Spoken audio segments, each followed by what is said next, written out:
We're going to start. Good morning, everyone. Very, very excited to have Henry Bramwell here from Visionary to talk about social networks and who you're targeting, your potential customers, your current customers.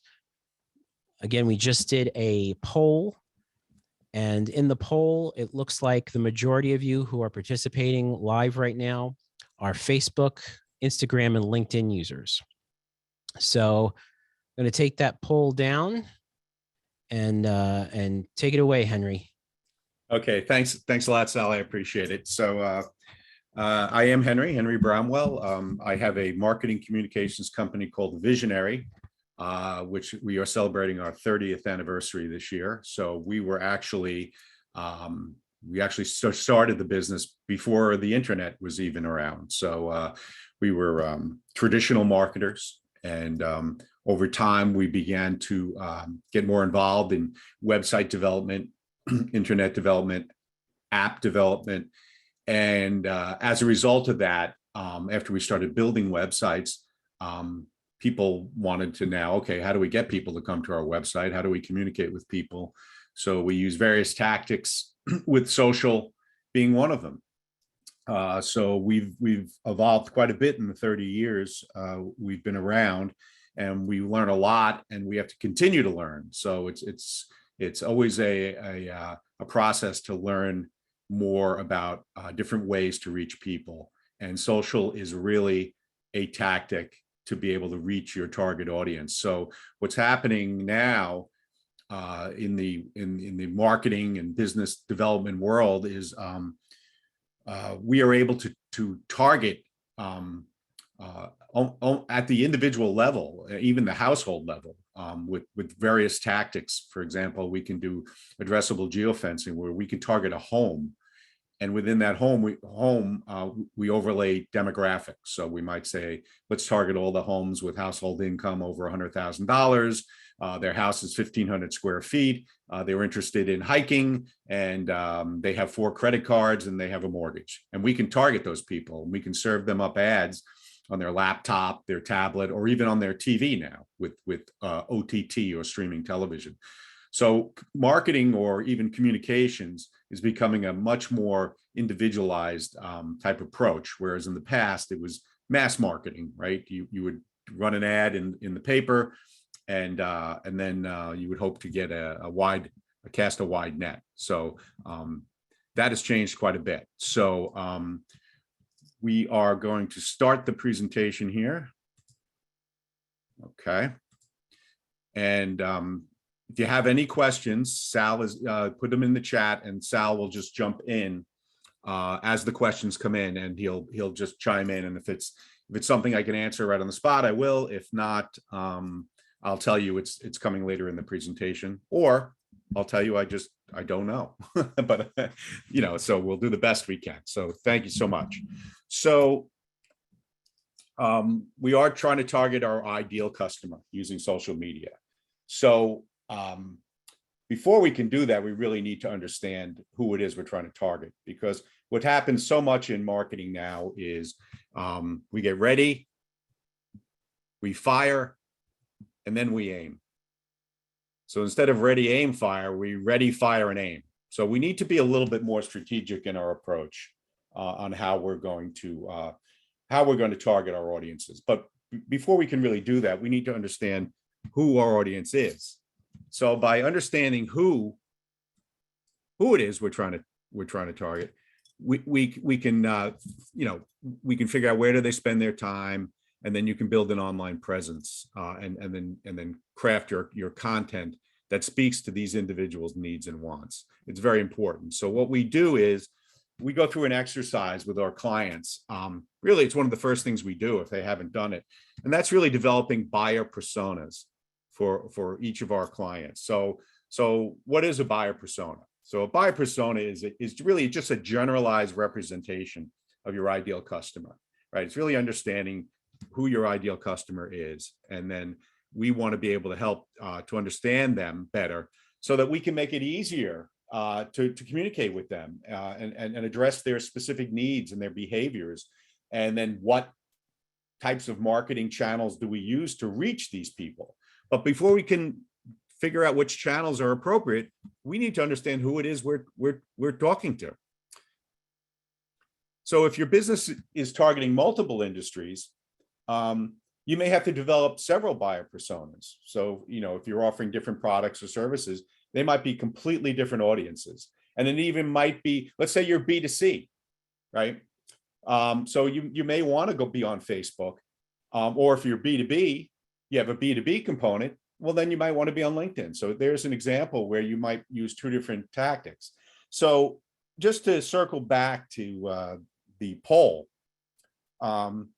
it's interesting that 39% and 28% are using Facebook, Instagram, right? Facebook owns Instagram, but 39% Facebook.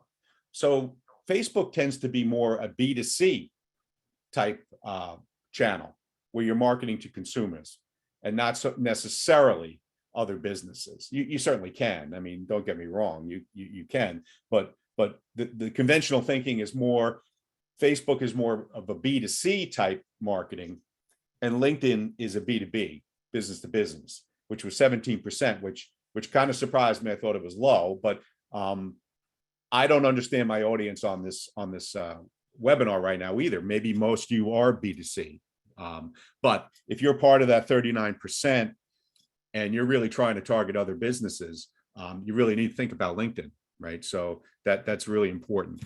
I'm really surprised that YouTube is so low on the poll, because YouTube is probably the most present, most widely used, most engagement of any social media platform.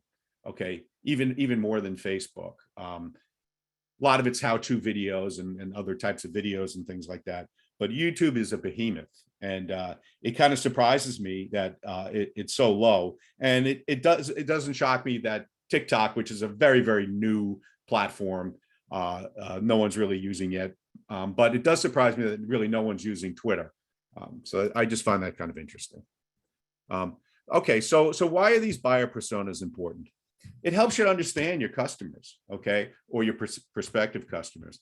And you need to learn what makes them tick and why would they choose you over over your competitor and things like that. So it really helps you to dive deeper into understanding this. It also allows you to segment your marketing and your approach. It could be in emails. So if you have different buyer personas, then you might have different email lists that you're sending out to people with a much more targeted message, right? And the same would go with social platforms. So, you want to be able to, kind of divide that and then segment those audiences and then target your message to those audiences. You want to be able to identify where are the high value leads. So where do these people spend their time? Okay, what platforms are they on? Where are they consuming news? What social media platforms? You really need to understand where are they spending their time so that you can focus on those. For example, I don't use Facebook really for promoting my own business. I use LinkedIn. Okay, I spend all of my time using LinkedIn. Okay, for really trying to connect with customers through social. I spend all my efforts because I'm a B2B company. I'm targeting other businesses and things like that.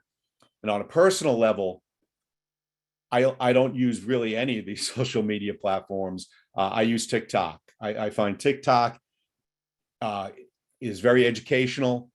I follow some very interesting content contributors. There's art history. I follow photographs in history, videos in history. There's a great person that does Excel worksheet tips that I follow, and every day they're putting up information. So I find that really, really useful. So personally, I do use TikTok, but I don't use Facebook at all personally. I don't. Now, we just came in the chat. What do you use Alignable? Yes. So Alignable, and I'm going to go over Alignable. So I'm glad you brought it up. Hyperlocal networking. It's a referral-based social media platform that's out there, and it's a very interesting one. I do use that a little bit, not as much as LinkedIn. I really focus my efforts on LinkedIn because realistically, we're all trying to run a business, work our jobs, get some free time. Like, how much time do we have to spend on all these social media platforms? And in a perfect world, it might be really best practices to be on as many as possible. And you can use some tools to post to multiple platforms at the same time, which are helpful. But it's really, where are you going to get your business from? Where is the best use of your time? So Alignable is a very interesting one. I'll go over that one. Certainly if you're B2B, that's where you want to be too, because it's really referral based. So it's a very interesting option for you. Okay. Okay. So we want to be able to publish content on these channels that are most frequented by your buyer persona. So once again, we're going to target these social media channels. We want to build effective content marketing, and that's what this all is. All this with social media and blogging and all these things are content marketing, right? It's providing information to educate or to inform a client or a potential client. So we need to focus on keywords and hashtags. So we need to understand, and once we have our buyer persona locked in, now we need to understand also what keywords, and specifically what long tail keywords are people using to search for you, what hashtags are people are being used on your social media channels. Okay, and I'm going to talk about hashtags in detail in a little bit. So how do you find information, data to create a buyer persona? So you need to ask some questions, right? You need to talk to, if you have your members of your team who are doing more customer service, working with the customers, communicating with the customers on a regular basis. You might want to ask them questions like, what's their pain point? What are the things they complain about? What are the things they're looking for? Different things like that. Obviously talk to your clients, take a look at your competition. Where are they seeing success? What channels are they on, and different things like that. And then, where do you want to grow? Like, where, maybe there's industries or clients you haven't tapped yet that you want to. Okay. And then you need to check out your own analytics, right? That's very important as well. There is data available to you that you're already collecting that you can look at. So you want to know, what is their profession and where do they go to get their information, and how do they prefer to, purchase or get your products and services, and what do they value? Like, what do they value most? Saving time, saving money, what is it? And what are their goals? So one of the things we can do is, if you have a website and you have Google Analytics, which everyone should have, it's free. You need to get it installed in your site. And Google Analytics, what it does is it collects data on traffic to your website. So it'll let you know how many visits, how many pages people have gone to, how much time have they spent on your website, and how many people just visited one page of your website, and where did they come from? People can only come to your website. There's only a few sources that people can come to your website. So we want to be able to understand, are they doing a search? Do they have your URL bookmarked and they're just clicking and going to you? Are they coming from another website, like maybe a Chamber of Commerce website that has a directory listing and they're coming to you? Or is it paid search? Or are they coming from social? Are they coming from a post that you put on social? So Google Analytics can help us to understand all this. And there is information in Google Analytics in demographics and interests, so that you can understand who is coming to your website. Now, probably one of the questions you're going to ask is, well, how does Google Analytics know this stuff? And generally speaking, if you're logged in, if you have a Gmail account and you're logged into your account, because you have Gmail, or you were in your YouTube, or you were logged in for any reason in your Google My Business listing or whatever it is. Well, that's your profile. So Google knows your profile, right? Google knows everything you do. Like, they know your searches and they know everything. So we're able to, pull that interest. And on any given Google Analytics account, we can generally collect about 20 to 40% of the visitors' information. They are probably logged into their Google Analytics account, or it could even be a Facebook or a social media account. So within Google Analytics, we can understand, well, what's the breakdown between male and female visitors to our website? What's the age, right? The age groups. So sorry about that. Let me just go back. So we can say, wow, 25 to 34 seems to be a sweet spot, right? When you start looking and saying, well, 25 to 44 is really an interesting group, predominantly female. Well, guess what? We're starting to get some information to develop that buyer persona by looking at data coming into our website. So here we can also drill down and see by age group, well, how many users, how many people came to our website, right? We can look at these visits in these new users, and we can see how many visits or sessions they did. And then we can also look at this, what's called bounce rate. Bounce rate is the percentage of people that visit one page of your website and leave. Okay, so we can look and see what's the level of engagement with these age groups. So for example, you can see here, 45 to 54, the bounce rate was the lowest. Okay, they looked at almost 4.5 pages per session, and they spent 3 minutes and 46 seconds.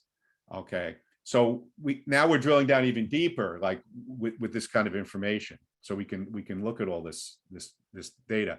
And then there's something called in-market segments, which is something Google collects. And this is to identify product purchase interests of your visitors. So you're on Google, you're doing searches, you're looking for hotels, you're looking for book an airline travel, whatever it is, Google's collecting your data.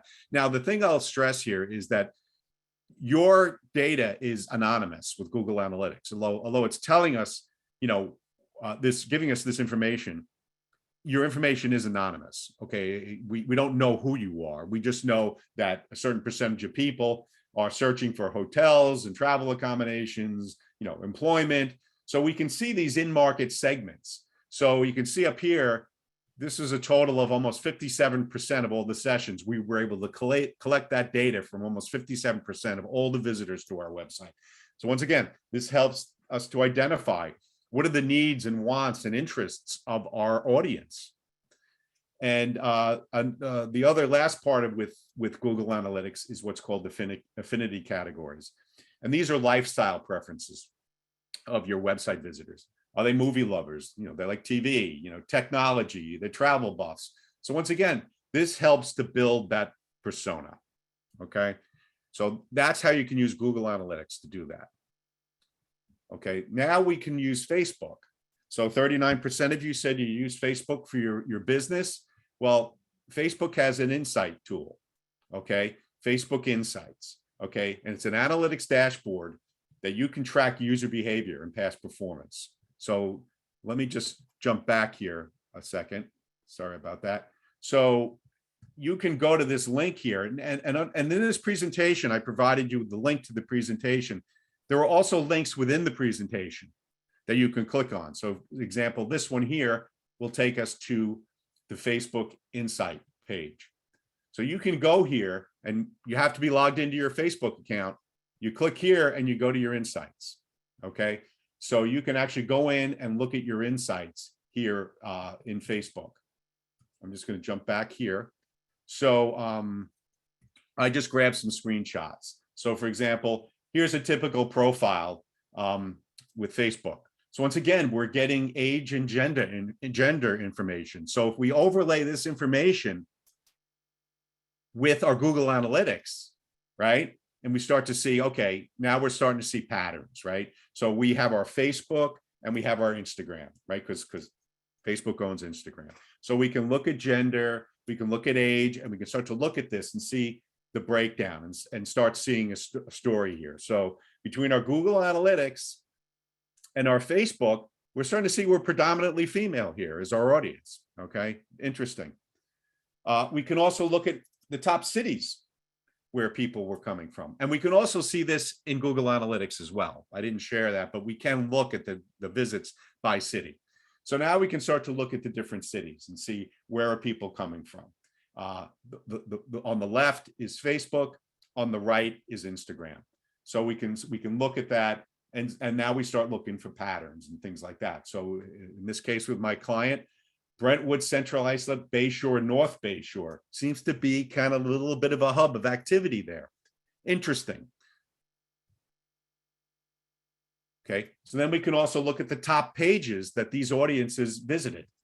Okay, and you can also project your potential audience using that insight tag. So we can look and see a lot of them are going to Walmart. You know, a lot of them are going to Amazon, Target, Samsung, Ellen DeGeneres. Now, this is a particular client of mine's Facebook profile. So Delish, which is cooking, Donald Trump, M&M. It's an interesting thing. Donald Trump, Ellen DeGeneres, and M&M. That's an interesting combination. So Facebook is able to help you get that information. It's really cool. You know, you can help this to help to develop that persona. Another way to do it is with LinkedIn. Okay, if you're doing the B2B, LinkedIn is excellent.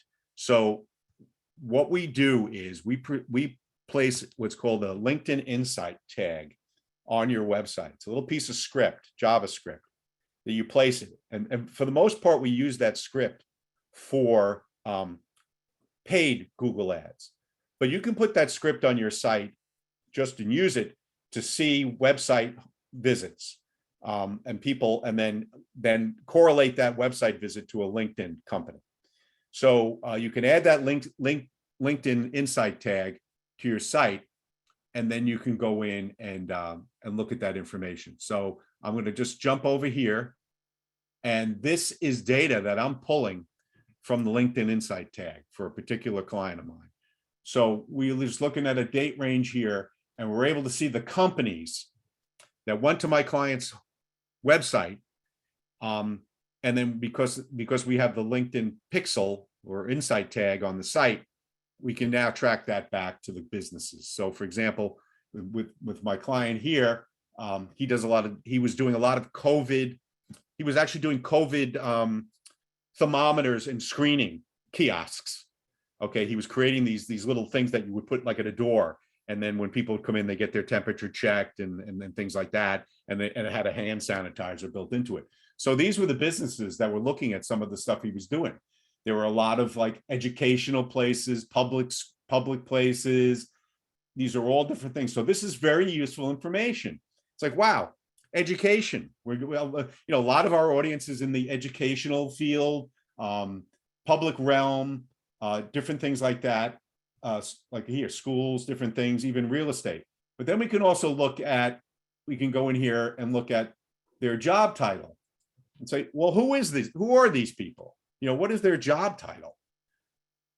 And we can see a lot of them are the president or the owner or the CFO, administrators. So we can look and see,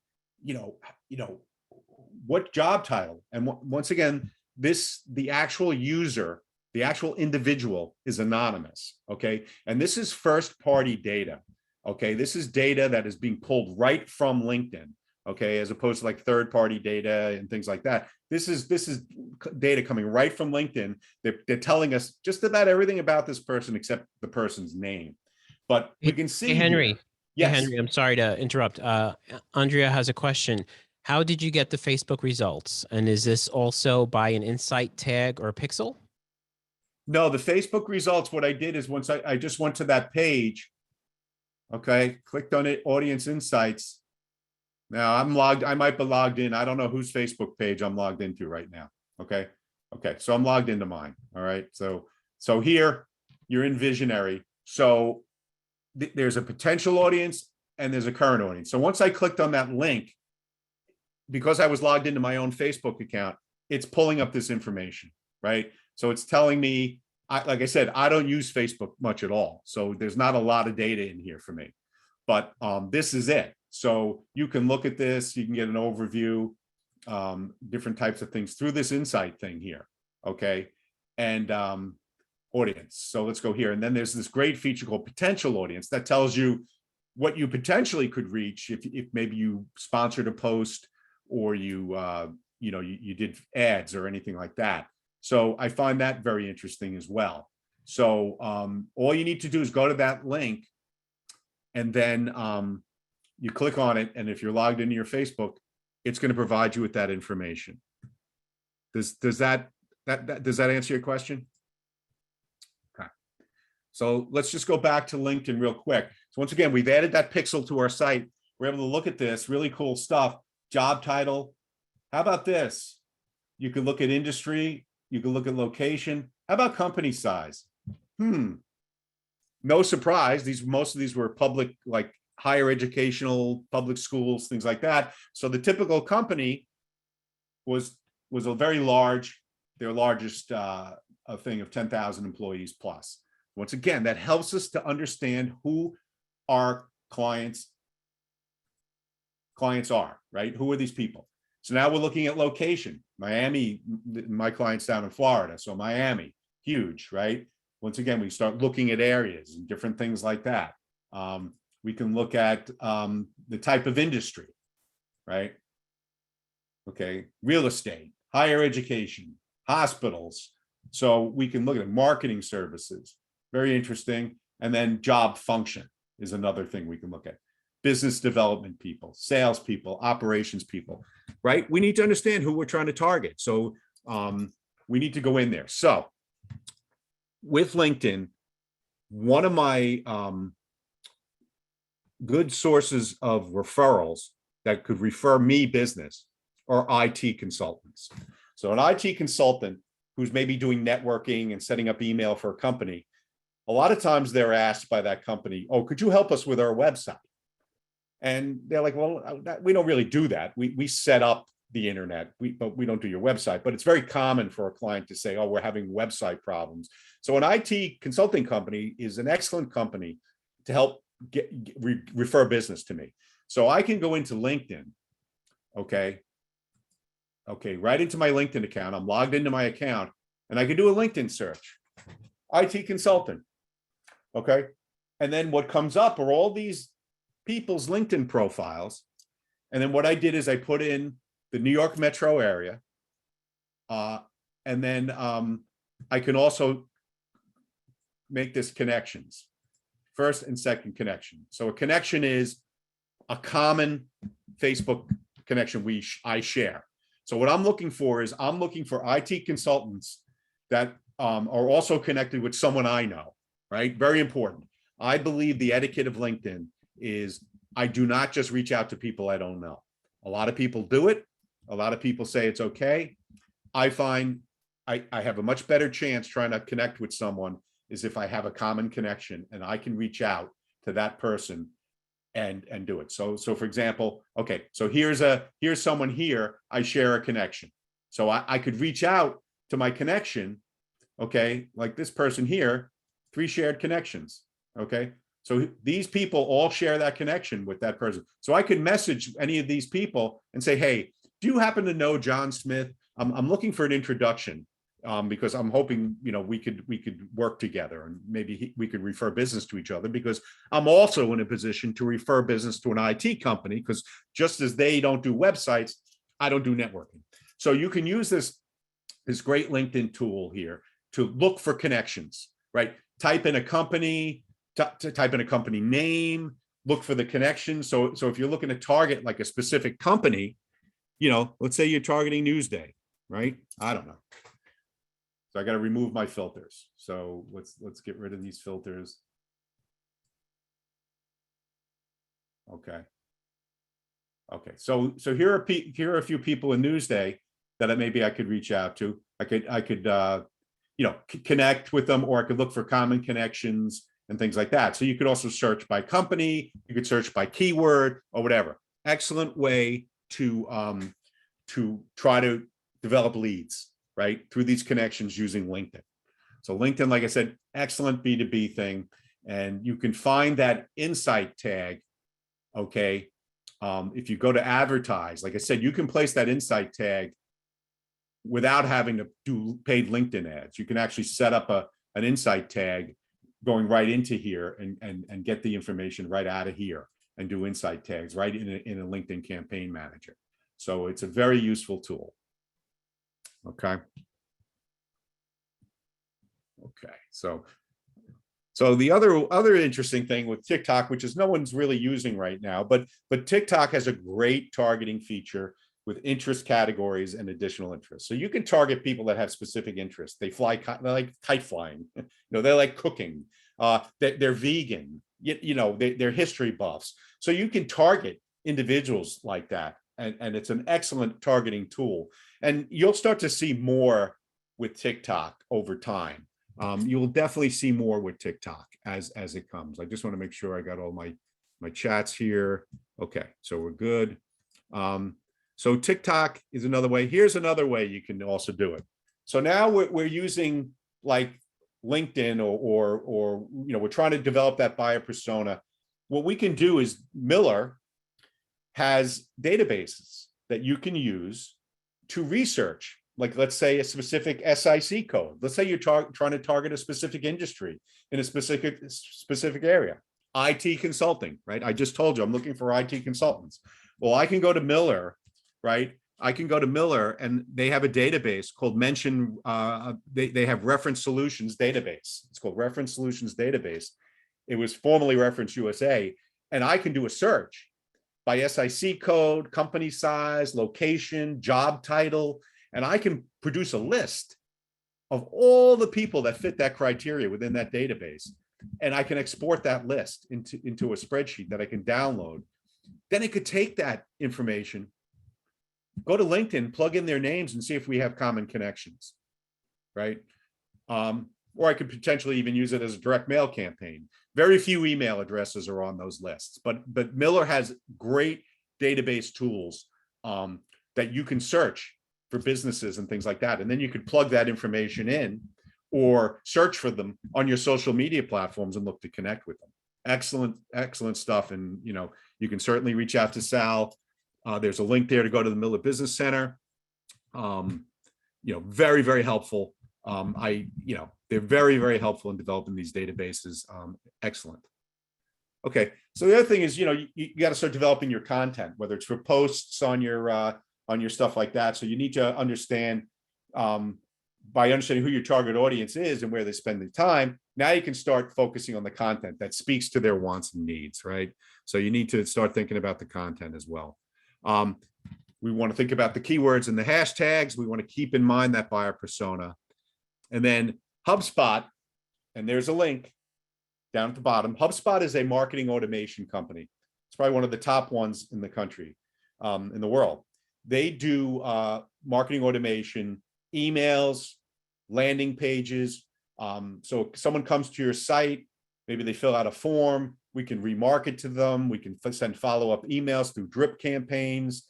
We collect their data so we can market to them through like a marketing funnel. HubSpot has a lot of resource and information. So you should really check out HubSpot.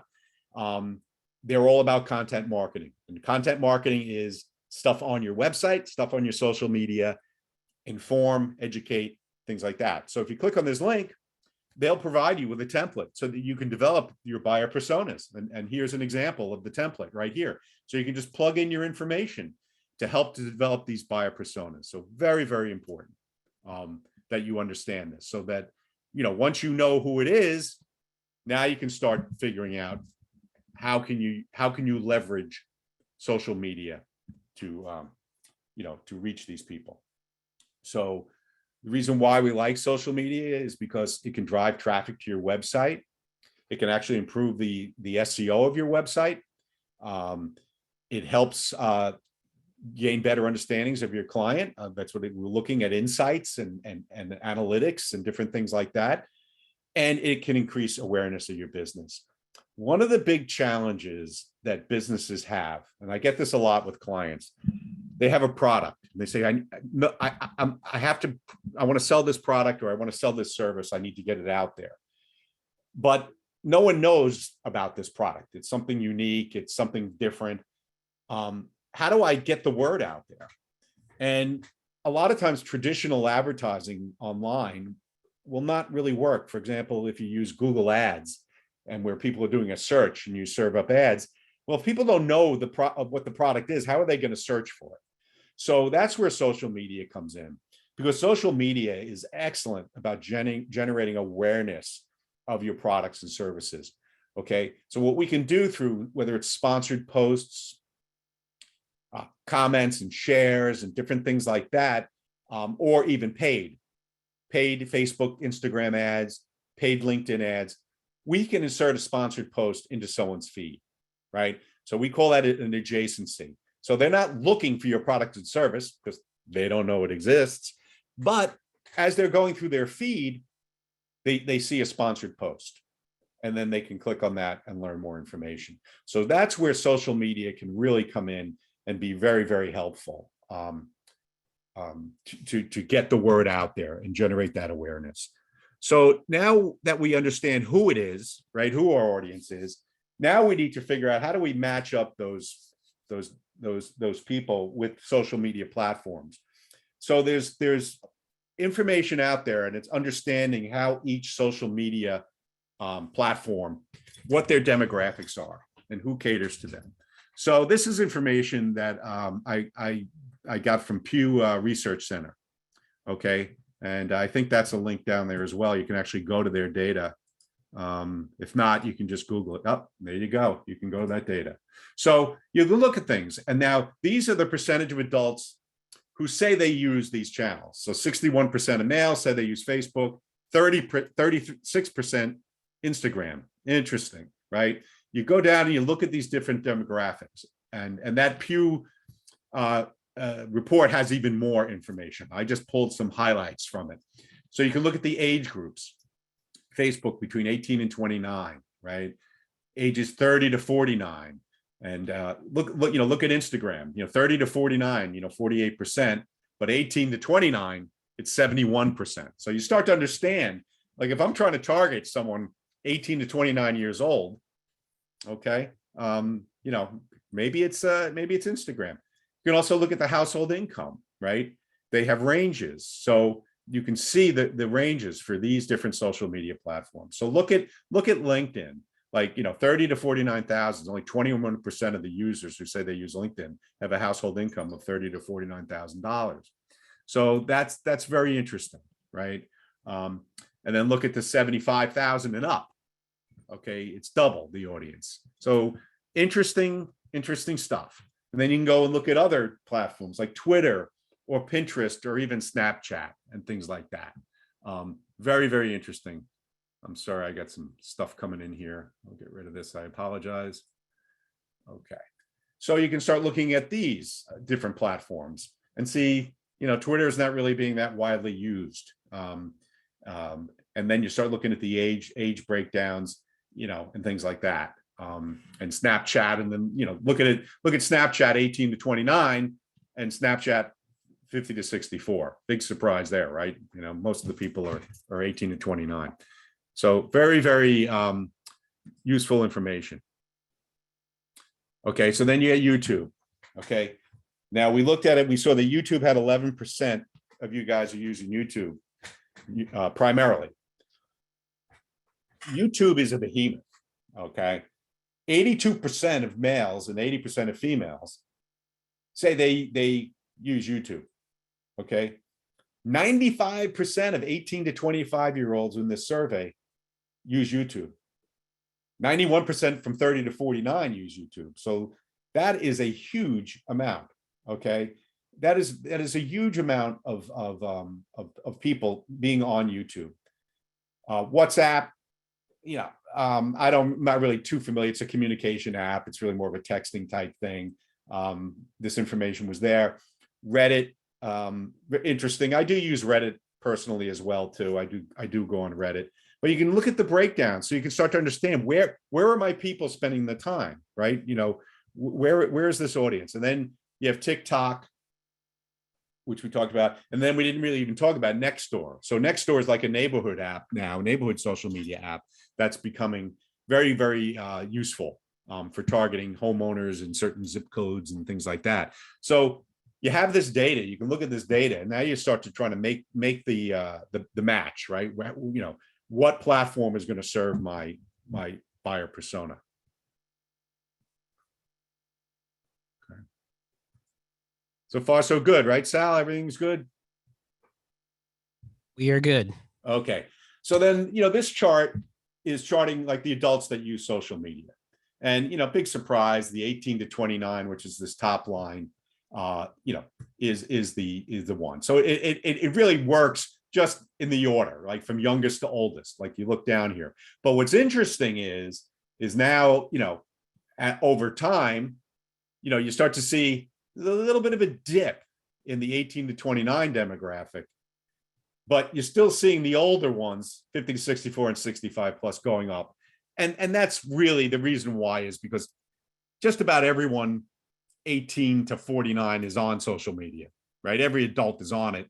The older generation, 50 to 65 plus, you know, they're still just getting on, but they are getting on, right? They, you know, they're just slower to get there and stuff like that. So they're still trending up a little bit, which is interesting. But if you look at that 50 to 64 demographic, because I get a lot of times my clients will say, you know, oh, my clients are older, they're not on social media. Well, 50 to 64, look how close, you know, they're getting here to these younger groups. Like that line between 30 and 49 and this one, that's going to come together. Like that's going to start to converge. So I'm 62 and I'm on social media every day. You know, I'm very active on it. So you're seeing more and more of this. So those older ones are trending up, and older generation, the baby boomers, they are there, right? They are on social.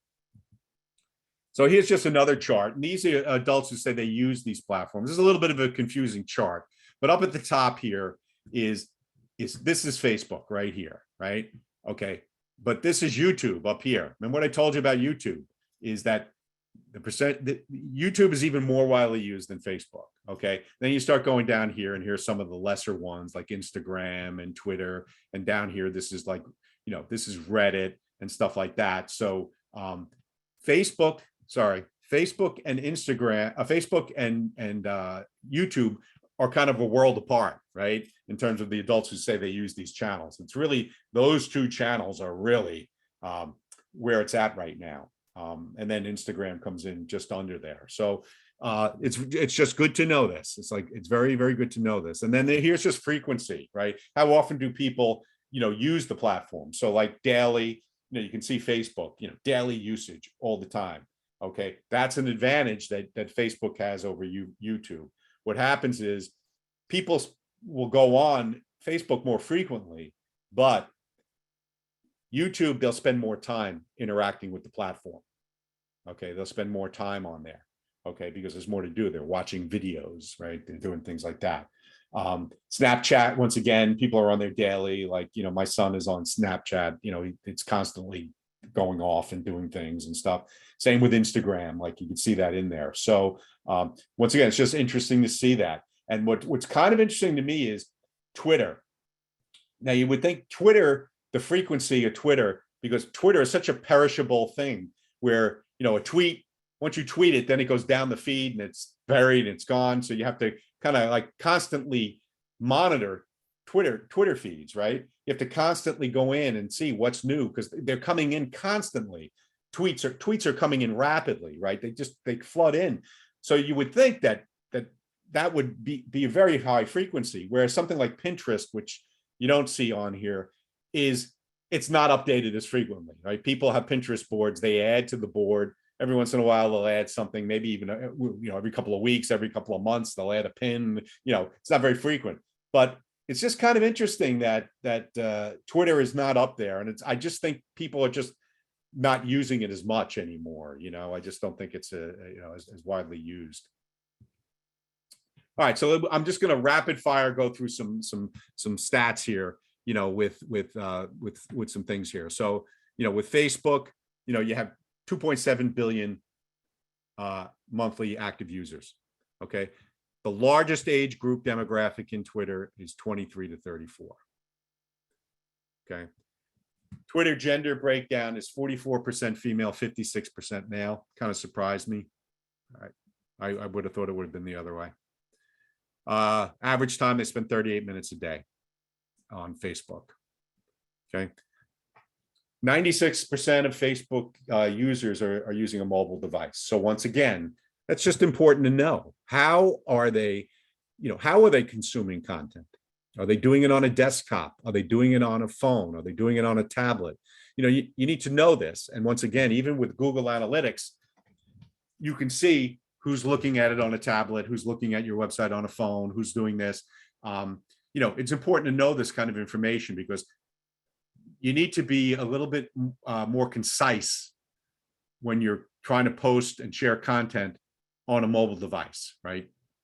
People are swiping, they're doing things like that. So it's very, very important to understand, how are they using these platforms?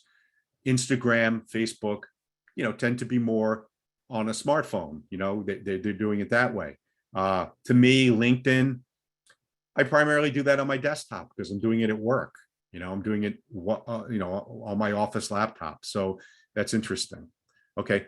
Best time to post on Facebook is between 10 a.m. and 3 p.m. This is just based on algorithms and data that Facebook provides. So once again, you also want to know, because you've developed a buyer persona, what's the best time to post? Okay. Even with LinkedIn and things like that, if you understand who your audience is, what's the best time to post? You want to experiment with posting at different times and seeing if you do get engagement, you do get likes or shares or things like that. So all the links and posts on your Facebook page are indexed by the search engines. Remember what I said before, that social media is good to help your search engine optimization, your SEO for your website. So the fact that all these links and posts are indexed by the search engines as well. So through your comments and your posts, you're also getting direct feedback and conversations with your target audience. Okay. I have clients, large companies that have a social media presence, and they're getting feedback on their channels, and they're getting people to post things. And sometimes it's negative. Okay. Sometimes it's really bad. Okay. But it's really, really important that someone is monitoring your social media and that you respond to these comments or any sort of feedback or these conversations. For example, I had a client, a family-run business, and we helped them with their Facebook and things like that. And they were in talks of selling the company to a competitor, a large national chain, and they were a family-run business. And word got out that they were going to sell, and now they were going to be part of the establishment. They were no longer going to be a mom and pop family-run business. They sold out to the competition, and people were posting things on Facebook. Is it true? Blah blah blah. And my client's initial reaction was, "Can you take that down? Can you take that post down? And can you do that? Or take my Facebook page down?" It's like that. That's not the right tactic to take. The right tactic to take is to respond to it. Okay, be transparent, be upfront, respond to things. If someone has a complaint, they're complaining about something, respond. Even if the response is, "We're going to contact you directly offline and resolve this for you." Because guess what? It's not only to get that kind of feedback, which is really, really important for you to run your business. You want to make a customer happy by making things right, but you're also showing future customers how you deal with an issue. So these comments and posts and things that you get on your social media channels should not be ignored. I had a very large financial institution who was doing a major upgrade to their core computer system that housed all of their online financial information. Massive project. And that meant there was going to be downtime, and folks didn't have access to their ATM. So they made all the necessary warnings and told people and things. Well, the rollout did not go as planned, and their access to the ATMs was down even longer than they had hoped.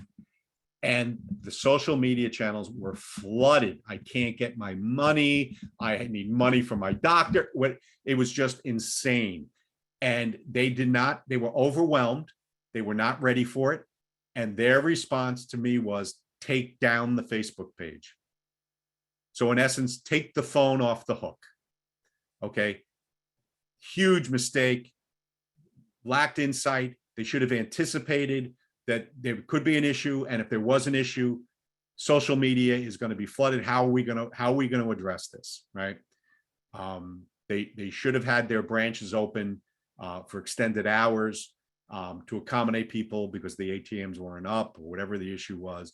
But they were not prepared and they were flooded. And as a result, they just took their Facebook page down. That's not the solution. Okay. Instagram, another big one, 1 billion active users, once again, owned by Facebook. Age group 25 to 34, 57% female, 43% male. They spend 29 minutes a day going through their LinkedIn, their Instagram feed. 71% of businesses use Instagram. So very important. So Instagram is huge for like branding, right? So if you're trying to do branding and product showcases and things that are going on like that, inspirational types of things in branding, Instagram is huge. And what you really need to do is leverage the hashtags. You can create Instagram stories or with reels, which are 15 to 30 second little audios with a soundtrack. You can do that. And you can also do Instagram live feeds. And you can also sell products using their shopping, their shopping part of it. So Reels, Instagram Reels is their version of TikTok. So they have that, but you can also post your products with the buy on Instagram thing. Over 5 million photos a day are uploaded. Huge, right? Twitter, 187 million active users, 30 to 49 is their largest age group. So it's a little bit of an older demographic there. Massively male, right? 68%. Very short, right? 3.5 minutes per session. That chart I was showing about the frequency and everything. If people go on Twitter, very quick, right? Whereas you're looking at some of these other things where they're on for a half hour, 4 minutes. So a lot of times when I'm on Twitter, I'm doing it while I'm like standing online at a bank, on the bank or something, or I'm, in a waiting room, or, I might go through Twitter and do it. So I kind of fall into that thing too. I do Twitter in short bursts. And look at things very quickly and scroll through it. Okay, so fastest growing demographic on Twitter is 55 to 64 years old. All right. 80% are doing it on a mobile device, just like Facebook. Okay, so LinkedIn, that's our B2B, right? LinkedIn is our B2B stuff. Okay, 738 million active users on LinkedIn. Okay. A little bit older demographic, right? 46 to 55, right? Is the age group, but you can target, people on LinkedIn. If you're doing LinkedIn ads, they have phenomenal targeting where you can target by age. You have to be careful when you target by age and other things like credit and different things like that. Depending on the product. So for example, I was advertising credit cards or reward cards, debit cards for a client. And we wanted to target certain age groups and incomes. Not allowed. That's discrimination. So, but other types of businesses you can, right? Obviously, if you're selling, something for seniors, right? You're selling hearing aids or something like that, you might want to target the older demographic, things like that. So, some of these social media platforms will prevent you from using some of these things because of the potential for discrimination. So it's just about 50-50 LinkedIn. 63% access their LinkedIn account monthly. I'm on LinkedIn every day throughout the day. I get LinkedIn, direct messaging. I get LinkedIn, all sorts of different LinkedIn messages, different things, constantly on LinkedIn, constantly sharing stuff. One of my friends is looking for a job. I just saw a job posting on LinkedIn, so I shared it with him. We just did a beta test. There's something called LinkedIn Audio, which is now going to be a new thing. It's kind of like an audio session where you can have a group of people on LinkedIn do an audio session together. And then if you want to, connect on LinkedIn and do different things, that's something in beta that they're doing now too. It's very interesting.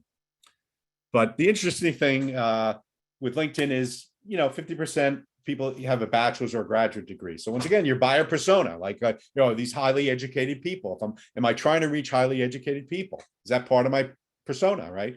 Okay, that could be LinkedIn, right? That could be part of it. And 43% of businesses have found a customer through LinkedIn. I've found several clients through LinkedIn doing exactly what I showed you before. I went on there, I typed in an industry, or I typed in even a specific person.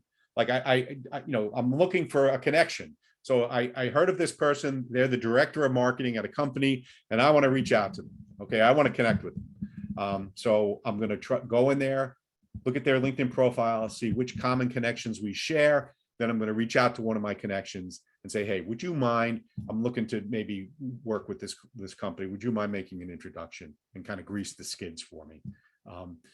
I don't like just blindly reaching out to people, and I get them every day. I get people reaching out to me. I don't know them. They're trying to sell me something. That's not what it's about. Okay. So people that generally go to LinkedIn with a purpose to make connections, right? So they're either looking, maybe they're looking for a job, they're looking for a career change, right? Or they're looking for insights through industries. LinkedIn groups are excellent. Like there's excellent LinkedIn groups. For example, one of my buyer personas are pharmacy companies. And the person I'm looking for in the pharmacy company is a marketing director or a vice president of marketing, director of marketing, marketing coordinator in a pharmaceutical company, because I do work with pharmaceutical companies where I assist them with branding, I assist them with design, I assist them with developing banner ads, email campaigns, direct ad placement on websites. So I joined like these LinkedIn groups. Like there's a pharmaceutical marketers association group. So I joined that group, okay? And then I post content, okay? And I share it with that group. And I comment on other things that are shared within that group, because I'm looking to position myself as an authority, right? So I'm inserting myself into that group. And then within that group, I'm looking to see what hashtags are they using, right? What hashtags are people using and things like that. So I will go in and I'll research these hashtags. I'll keep a spreadsheet where I'll collect these hashtags and for future use. And then I monitor these groups, and sometimes there'll be events and different things, and I want to be a part of it, like a webinar, but I'm inserting myself right into there. So research groups, LinkedIn groups, and see if you can join the group and then participate. Don't just be, someone where you're promoting your business. Contribute, add insight to someone else's post. Okay, go in there, comment, share something new, share a white paper, share a press release, share some sort of information, share something that you read somewhere else. Okay, and I'm going to talk about that. So it's a really great place to keep your fingers on the pulse of certain industries and what's going on. Okay. I have a former client of mine. She had left the company I worked with her for years ago. And then I lost track with her. And then I decided to look her up and say, oh, she's landed at a new company. Okay, she's there. So all I did is I just, I messaged her, I said, hey, congratulations. I just want to say, nice to see, you're back and different things like that. And just kept the dialogue going with her. I didn't ask her to say, hey, let's do business together again. I'm just looking to, is there anything I can help you with? Different things like that. And then one of my clients that I was doing business with, I happened to just go on their profile and I saw under their experience, they had an end date for the company that she was working with, that they were my client. I'm like, she's no longer there. I'm like, oh my God. So I reached out to her. I'm like, oh my God, you're not there anymore. Then, yeah, they let me go. And I'm like, what can I do to help you? You know, you're out of, can I help you with something? You know, is there, make some introductions, anyone I know, is there anything I can do for you? And we kept that dialogue going for 6 months. She landed a job and she called me in and now I'm doing work for that company, so it's a great way to just keep in touch with people. Okay. So now we got YouTube, 2 billion monthly active users. Okay. Just huge. 15 to 25 is the largest age group. Almost 42 minutes a day. Remember we were talking about, Twitter was 3 minutes, 42 minutes a day. Remember, not as frequent as Facebook. The frequency is not as frequent, but when they're on, they're on.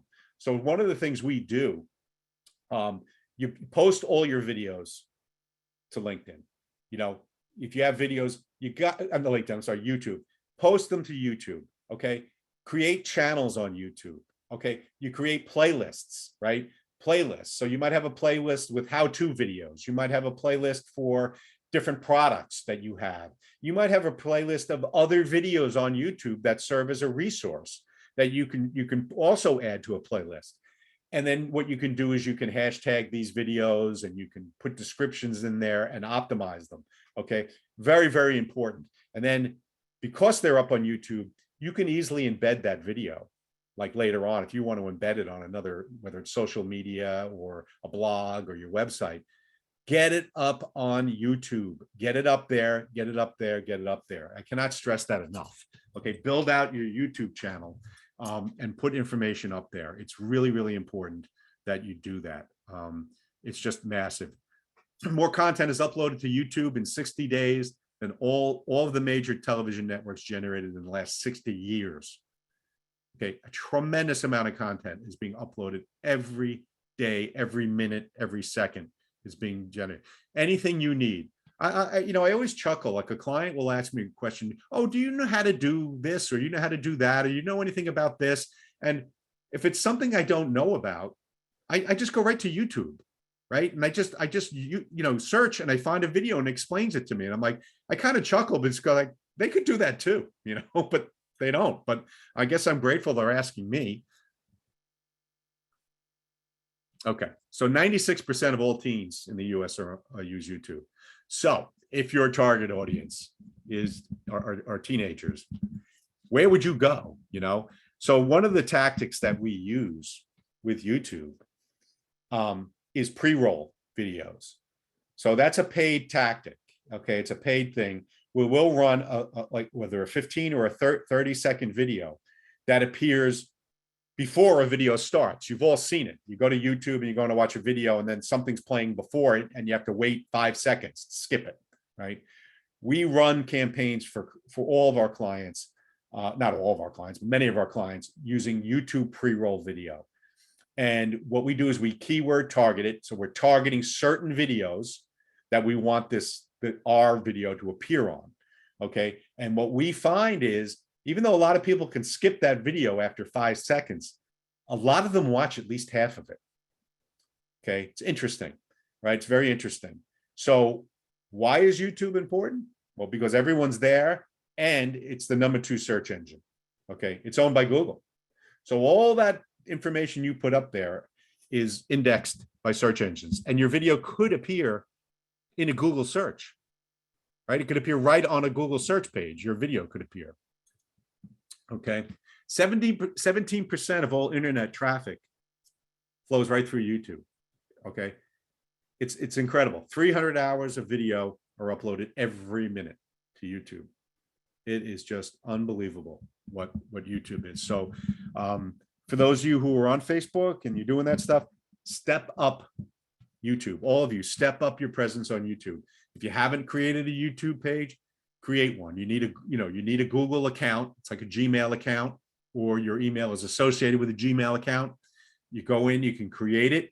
You can link it to your website. You can link it to your other social media platforms.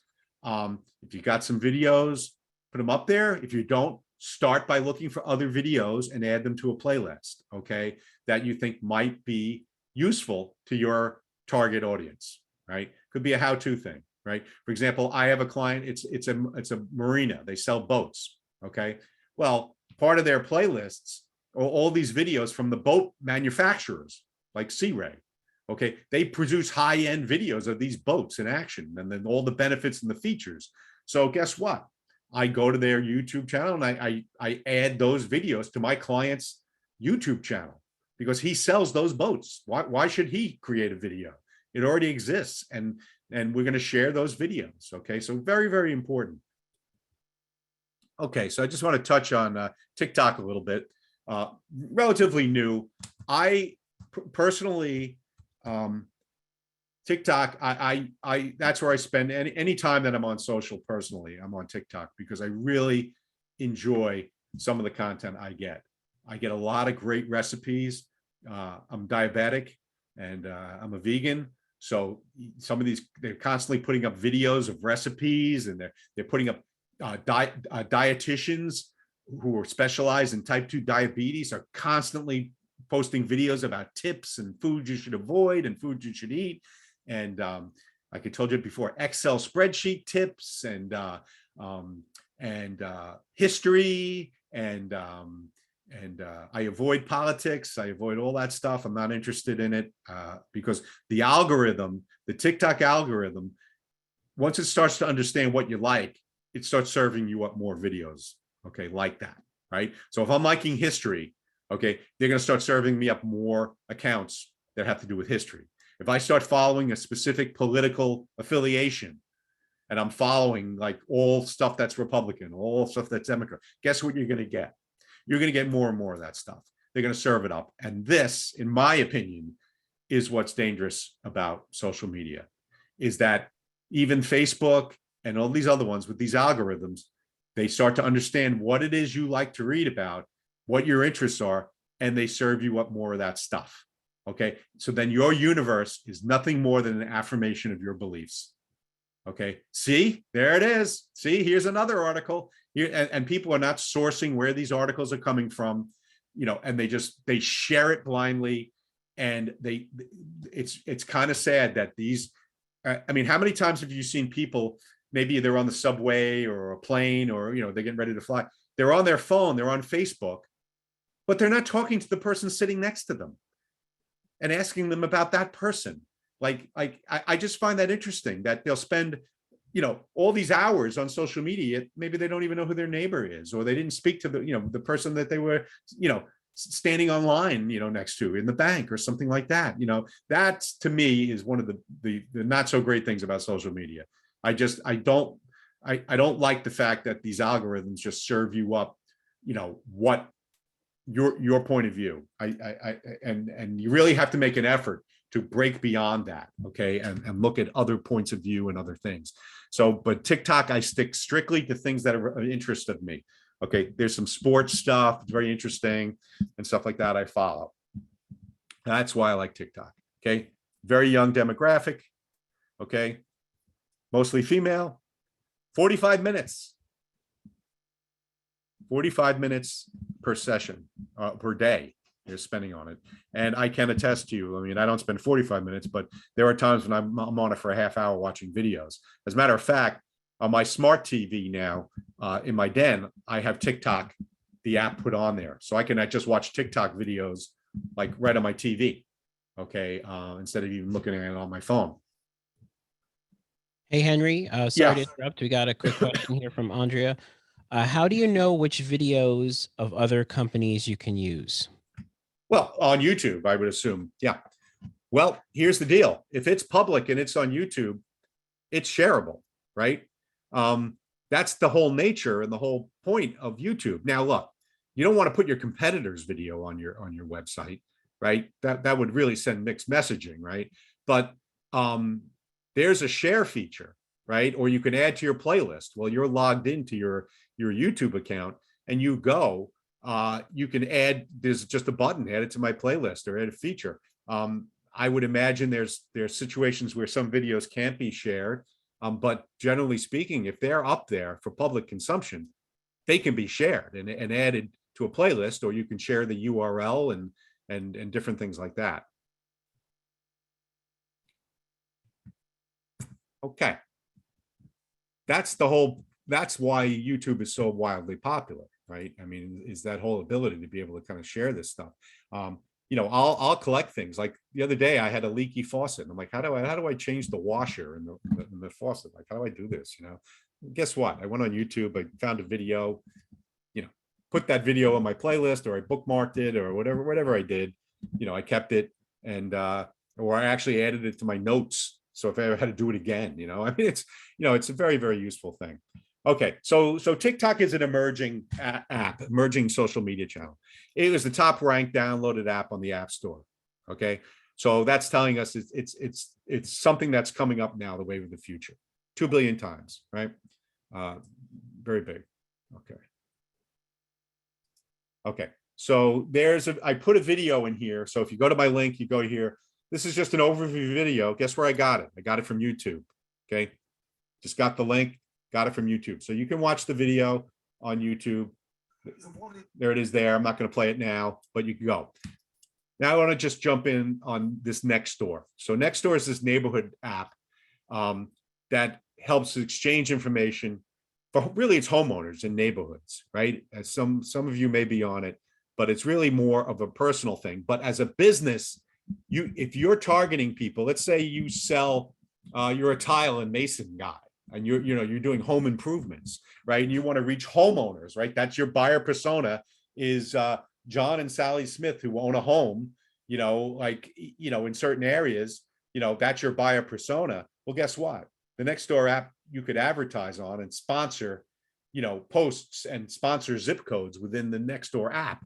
So if your target audience are homeowners or things like that, the Nextdoor app could work for you. 1 in 5 households are active on the app. Okay, the strength of it is it relies on proximity, right? It's local, right down to the zip code. Okay, Alignable was mentioned.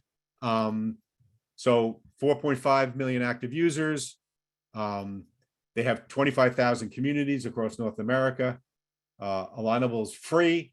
It's for small business owners to build relationships and generate referrals. Okay, very, very important. Okay, I'm just gonna, it's just hyper-local version of LinkedIn. Snapchat, I'm just gonna go through it quickly. I don't use it. It's really, it's perishable posts, right? The posts are generated, very young age group, predominantly female. They spend 26 minutes a day. You can advertise on Snapchat. Once again, I posted a video. If you want to learn more about Snapchat, you can do that. Then there's Clubhouse. So Clubhouse is a social audio app. It's like a relatively new thing. It's basically where you can join a room, right, where you can chat. It's like almost like conference calls through social media, and you're invited to a room. It's a very new thing. There's a link there if you want to learn about Clubhouse. You can do that. Okay, there's 6 million registered users. Okay, Pinterest, 400 million, 30 to 49. Pinterest is really used a lot. Look at the female demographics, 78%. Okay, relatively short period of time that they use it. But once again, it's posting recipes, it's posting different things. Excellent referrer to e-commerce sites. So if you have selling on your website, you can do these like these pins on Pinterest for shopping. Okay, so I just want to touch on now these hashtags that we can use. I'm kind of speeding up a little bit because I see we only have 10 minutes, so I apologize. So hashtags help identify a topic, right? They make your information searchable. Okay, so what's a hashtag, right? Hashtag is that the word you see with the number sign in front of it, right? With no spaces, right? And sometimes you'll see multiple. For example, Instagram, I think you can have 20 hashtags, and you can put hashtags in the comments. So you can hashtag the heck out of something, okay? Other platforms have restrictions on the number of hashtags you can use. So it makes your post searchable. Your post will appear in a stream where other hashtags are used. And I'm going to show you examples of that. So how do you use a hashtag, right? You want to identify like where your post fits in, right? So my recommendation is use a hashtag that already exists, right? Because you're trying to get into another feed, right? If you're creating your own personal hashtag, well, how many people are using that? The answer is just you. So what good is that, right? You want to pick popular hashtags, and they should be relevant hashtags. I had a client, they were posting stuff, they, social stuff every day, doing a good job. And they were using the hashtag Freaky Friday as a hashtag. And they would post funny things, memes and different things going on under this Freaky Friday hashtag. Well, if they did a search and they looked at everything in that Freaky Friday feed, they would have saw there were some pretty freaky things in there that were inappropriate.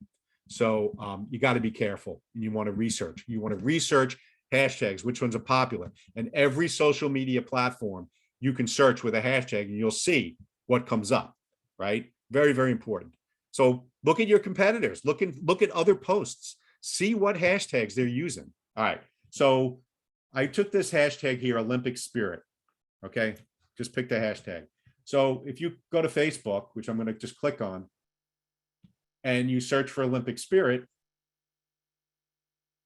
any post with Olympic Spirit is going to come up in this feed. So if you wanted to be affiliated with this, whether it was the Olympics or whatever else, you would utilize this hashtag, right? So there it is. There's 3,000 people. Not a huge audience, right? That's not that big. So now let's take that same hashtag and go to Instagram. Okay. So Instagram, there's 25,000 posts using Olympic Spirit. And you can follow that, right? So, wow, that's pretty cool. Like there's a lot, and you can go in and look at these posts and research them. It's like, do I want my Instagram post to appear here? If I do, I need to use the hashtag Olympic Spirit, right? Facebook, YouTube, same deal. Here's Olympic Spirit. Okay, there's 400 videos here and 175 YouTube channels that have videos with Olympic Spirit. Is this a place I should be, right? Do my videos need to be here? If so, I need to hashtag it, right? Very important. Okay. LinkedIn, same deal. Research the hashtag. Okay, here's all posts with Olympic Spirit. Okay, you can look at all the posts and see in here and say, oh, you can look at these individuals, these companies and people that are using the hashtag. And could you drill down deeper and say, okay, I want to be in this feed, but I also maybe want to even reach out to someone in here. Like these tend to all be athletes and things like this. But let's say Buck Martin, maybe I want to reach out to him so I could search him and see if I have connections and things like that. We go back here, even TikTok. There they are. Here are all the TikTok videos that are using the Olympic Spirit. There's 8,000 views of TikTok videos. So I think you kind of get the idea what I'm talking about here with these hashtags. So you want to use a popular hashtag that's relevant, okay, and put that in your posts. Okay, very important. Okay, the other thing are what we call mentions, social media mentions, right? So when you want to mention, let's say I want to mention the Miller Business Center, like in a post or something like that, you can just go in and, for example, if I do a new post, let me just go home here, and I want to mention Miller so that they get a notification, that Miller gets a notification, I can just go in here, use the @ symbol, start typing their name.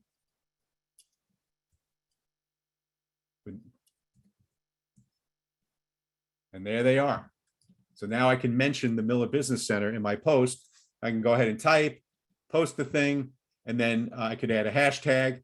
So if you start adding hashtags, the popular ones will come up. So let's say I'm doing something with search engines. So here's the popular one that already came up. So now I'm using this, what we call the mention or the handle, the account handle.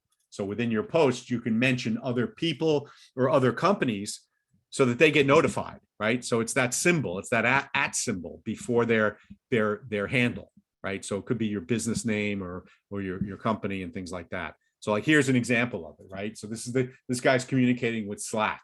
So here's the Slack's handle, their account handle, right? It's got the @ symbol, and then Slack responds back, with their using the person's account handle. So these are important to use these in your posts. It helped you to connect you. So if I wanted like to connect to Miller and tell them, all right, I'm doing a workshop here at Miller, I could use their handle on this. So that's very good. So we want to look at ways now we can find content that we can share on social media with our audience, right? So we want to look at sources in addition to original content, which you could post. We want to find curated content. So there's a thing called Scoop It, right, that you can use. And if you click on just the image of the Scoop It, you'll go right to their website where they'll curate content. And then you can share that content on multiple social media platforms. But the key to this is you have to add insight. Okay, you have to add a comment or insight. You just don't blindly share things. The other one is Google News, where you can set up aggregators and collect news stories about certain topics or certain things. Then once again, you can share that on social media, but add your own insight. So this is what we call curated content. So I set up feeds for all different audiences, right? My personas, like what are they interested in? What do they want to know about? And I'll set up feeds in Google News. And this is an example of my saved stories in here because I do a lot of search engine optimization and different things. These are all saved stories that as I'm going through my news feed, I'm just clicking on them and saving them in here. And then later on, I'll go back and I'll share them on social media. Okay. So social media best practices, avoid the promotional messages, right? You got to follow the 80-20 rule. 80% of the time you should inform and educate, 20% of the time promotional. Okay. Influence is the ability to drive an action, right? So you want them to comment, click, share, right? You want them to do something, and that's really influence. If you can get them to do something, fill out a form, right? And then having what we call social authority. Are you recognized as an expert in a given field? How do you do that? Join the LinkedIn groups. Take curated content, share it with a comment, put up your own content, share poll data, share information. You want to participate in the conversations. So you want to connect with people. Okay. You want to listen, you want to reply, and you want to have a human voice. So many times I use the equation of it's like a cocktail party, social media.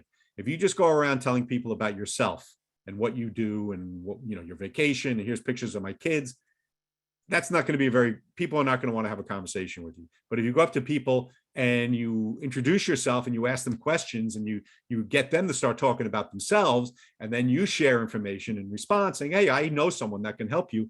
That's what social media should be like, right? So you want to quantify your efforts. How many engaged users do you have? How often are your posts shared or commented on? How many times does someone fill out a form? How many times do people click on a post and go to your website? These are all important things. So if you pair your goals and your audience and your content with the right platform, right, with social media, there are tools you can use. And once again, there are links in this presentation, social media tools like Hootsuite, Buffer, and HubSpot. These tools will allow you to schedule your posts and you can post to multiple platforms simultaneously. And that is my presentation.